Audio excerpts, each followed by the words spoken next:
흔히 욥기를 이야기할 때에 사람들의 관심은 욥의 고난과 인내, 그리고 처음의 소유보다 갑절을 받은 복으로 집중되곤 합니다. 그 이유는 아무래도 욥의 이야기가 하나님이 그에게 이전의 모든 소유보다 갑절을 주신 것으로 마무리되고 있기 때문이라고 할 수 있겠죠. 그래서 사람들은 보통 하나님이 욥의 소유를 갑절이 되게 하신 이유를 찾고 그것을 복을 받을 수 있는 교훈으로 생각하는 겁니다. 하지만 사실은 욥기의 결론은요, 욥기의 마지막 구절입니다. 욥기 맨 마지막 42장 17절 말씀 보면요, 욥이 늙어 나이가 차서 죽었더라 말씀하며 욥기가 끝마쳐집니다. 즉 욥기의 결론은 하나님이 욥에게 갑절의 소유를 주신 게 아니라 욥이 늙어 나이가 차서 죽었다는 것이 욥기의 참된 결론이고요. 이 결론에서 우리도 자유로울 수 없죠. 자, 그런데요, 방금 봤던 욥기의 마지막 구절인 17절의 바로 앞 구절이에요. 욥기 42장 15, 16절을 보시면 모든 땅에서 욥의 딸들처럼 아리따운 여자가 없었더라. 그들의 아버지가 그들에게 그들의 오라비들처럼 기업을 주었더라. 그 후에 욥이 140년을 살며 아들과 손자 4대를 보았고, 이 구절만 보면 욥의 인생에 남은 것은 정말 행복밖에 없는 것처럼 보여요. 물론 사람이라면 당연히 욥이 겪은 고난만 쏙 빼고 복만 누리고 싶겠지만 설사 그런 인생을 살았다 할지라도 피할 수 없는 결론은 죽었더라 이거든요. 하지만 이 결론을 생각하지 않고 현재에만 몰두하고 살아가는 것이 인간의 어리석음이겠죠. 자, 그렇다면 욥기는 인간은 결국 죽는다는 것을 잊지 말고 살 것을 가르쳐주는 성경인가? 만약에 욥기가 그런 의미의 성경이라면 욥기의 주제는 허무라고 할 수 있을 겁니다. 왜냐하면 죽음은 결국 모든 것으로부터 단절이요 소멸을 뜻하고, 그러한 단절과 소멸은 결국 허무를 의미하기 때문이에요. 그런데 왜 욥기는 욥이 나이가 차서 죽었다는 것으로 끝이 날까요? 사실 죽음은 모든 인간에게 피할 수 없는 현실이지만 하나님께는 죽음이 없습니다. 그래서 누가복음 20장 38절에서 예수님께서도 이렇게 말씀하셨었죠. 하나님은 죽은 자의 하나님이 아니요 살아있는 자의 하나님이시라. 하나님에게는 모든 사람이 살았느니라 하시니 말씀하셨어요. 하나님에게는 모든 사람이 살았다는 겁니다. 하나님께는 모든 것이 생명인 거죠. 바로 이것이 성경의 선언입니다. 그렇게 보면 비록 욥이 나이가 차서 죽었지만 하나님을 진실로 알게 된 욥은요, 죽음으로 모든 것이 끝난 게 아니라 하나님으로 인해서 욥은 영원한 생명, 산자가 되었음을 말씀하고 있는 겁니다. 그리고 바로 이런 점에서 욥의 고난은 단순한 고통이 아닌 거예요. 본문 1절을 보시면 우수 땅에 욥이라 불리는 사람이 있었는데 그 사람은 온전하고 정직하여 하나님을 경외하며 악에서 떠난 자더라. 이 말씀을 보면 욥은 그 행위에 있어서 부족함이 없다고 할 수 있습니다. 성경이 욥에 대해 그는 온전하고 정직하여 하나님을 경외하며 악에서 떠난 자라고 인정하는 것은요, 그만큼 욥의 행위가 완벽하다고 할 정도로 흠이 없다는 뜻이죠. 그리고 2절을 보시면 아들 7과 딸 셋이 태어났고요. 3절에서는 그의 소유에 대해 말하고 동방 사람 중에 가장 훌륭한 자라고 말씀합니다. 그리고 4절 5절에서 자기 자식들이 혹시 마음으로라도 하나님을 욕되게 하지 않았을까 염려해서 생일잔치 후에도 자식의 명수대로 번제를 드릴 정도로 죄에 대해 철저했던 욥의 행위는 그래서 많은 기독교인들에게 지금도 신앙의 롤 모델로 모범적인 사례로 꼽힐 정도로 유명한 이야기입니다. 자, 이렇게 욥기에서 욥은 신앙의 행위에 있어서 완벽하다고 해도 전혀 손색이 없을 정도의 사람으로 시작합니다. 그리고 사실 신자라면은 아마 욥과 같은 신앙의 삶을 다들 원할 겁니다. 신앙뿐만 아니라 자녀들과 재산의 문제에서 이렇게 부족함이 없는 욥처럼 살고 싶은 마음이 다 있는 거죠. 자, 정말 신자가 원하는 것이 그렇게 욥처럼 잘 사는 것이라면 욥기에서 이렇게 완벽한 욥의 행위로 시작하는 것은 우리가 어떻게 이해해야 할까요?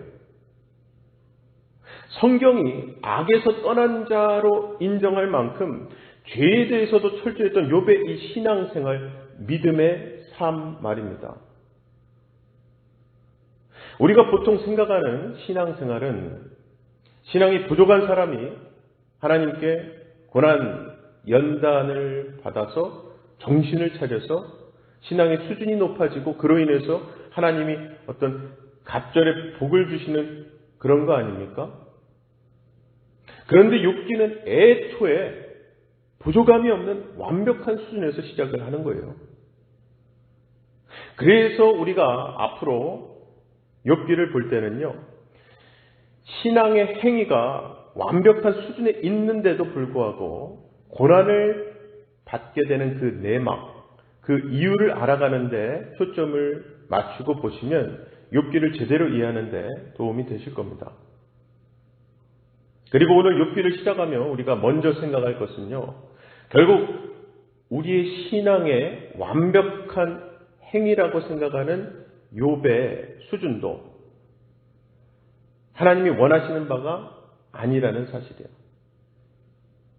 비록 욥이 온전하고 정직하여 하나님을 경외하며 악에서 떠난 자로 평가되고 동방 사람 중에 가장 훌륭하다고 말할 수 있을 정도의 수준에 있다 해도 하나님은 그것으로 됐다라고 하지 않으신다는 거예요.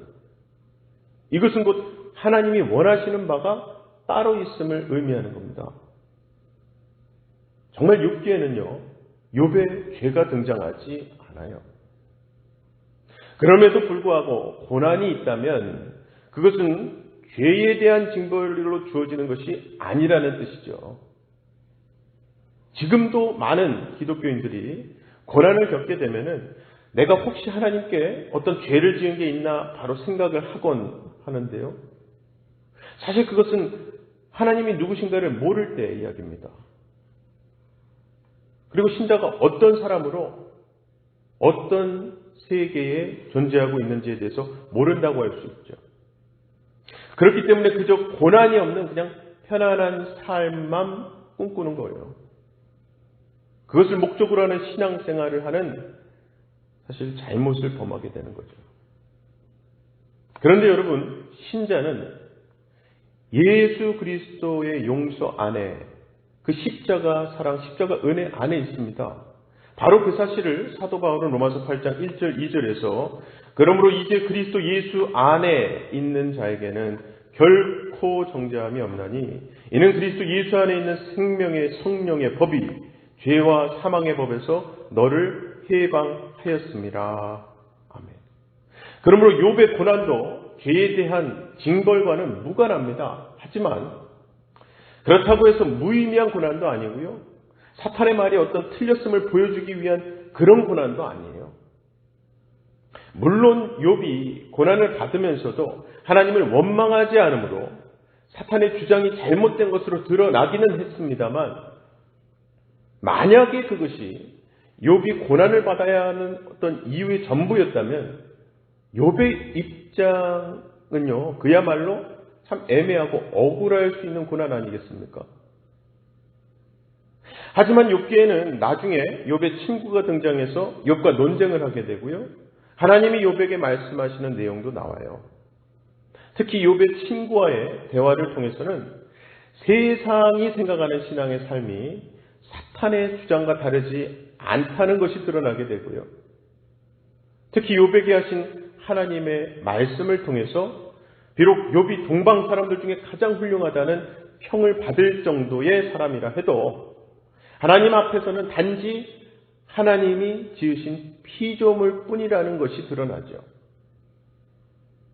그게 욥기 40장 15절 말씀, 이제 소같이 풀을 먹는 베헤못을 볼지어다 내가 너를 지은 것 같이 그것도 지었느니라. 즉 세상이 욥을 가장 훌륭한 사람으로 평가한다 해도 욥은요 어차피 하나님이 지으신 피조물일 뿐이에요. 사실 욥 자신도 의롭게 살아온 자기가 고난을 받아야 할 이유가 없다고만 생각했었습니다. 하지만 욥은 사실 왜 고난을 받아야 되냐고 항변할 가치도 없는, 권리도 없는 하나님의 피조물 뿐이라는 것은 생각하지 못했던 거죠. 이렇게 보면 욥기는 결국 욥을 하나님에게로 끌고 가서 그가 피조물이라는 사실을 알게 함으로써 하나님과의 관계에 대해서 올바로 알게 하는 내용이라고 할 수 있을 것 같아요. 사랑하는 우리 성도 여러분, 결국 우리가 신앙생활을 훌륭하게 열심히 잘해서 나라는 존재, 그 가치가 달라지는 것은 없습니다. 그저 우리는 하나님의 피조물로, 하나님의 소유된 것, 하나님의 자녀로 하나님이 우리를 잊지 않으심으로 그분의 은혜의 생명, 그 사랑 안에 거하는 것뿐이죠. 우리가 지금 이렇게 믿음의 길로 가고 있다면 이 또한 하나님께서 나를 잊지 않으신 은혜인 줄로 믿습니다.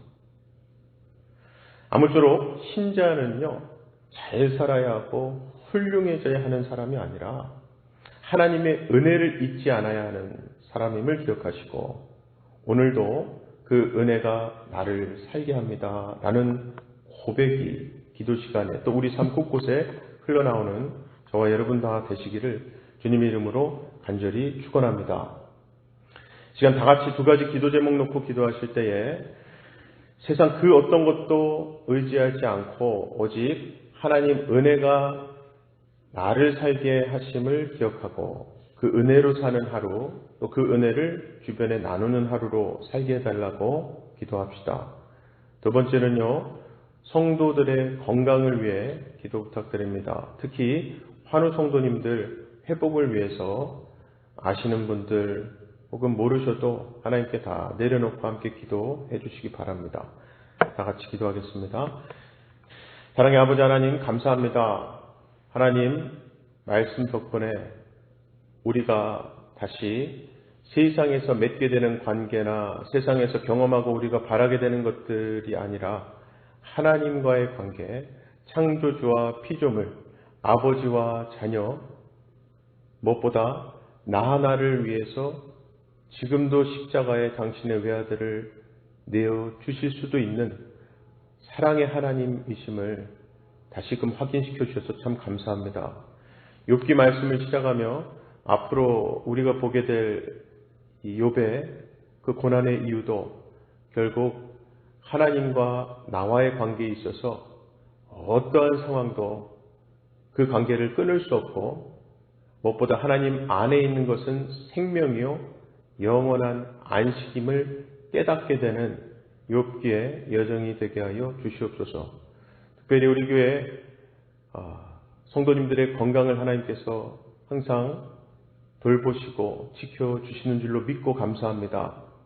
날이 많이 쌀쌀해지고 있는 이 가을, 감기나 독감으로부터 지켜주시고 이미 질병으로 인해 수술받고 또 힘든 치료 과정에 있는 우리 환우 성도님들을 긍휼히 여겨주시고 육신은 비록 고통 중에 있고 그래서 더 무기력하고 힘든 상황이 있을지라도 하나님께서 그 상황을 함께 힘들어하고 또 걸어가시며 붙들고 계시고 무엇보다 육신보다 더 귀한 영원한 삶을 위해 우리를 인도하고 계심을 믿고 우리 환우 성도님들 치유받는 역사, 하나님과 동행하는 역사, 하나님 붙들고 기도함으로 어떠한 상황 가운데서도 감사와 하나님 찬양하는 기도가 끊이지 않는 귀한 우리 성도님들의 삶이 될 수 있도록 도와주시옵소서.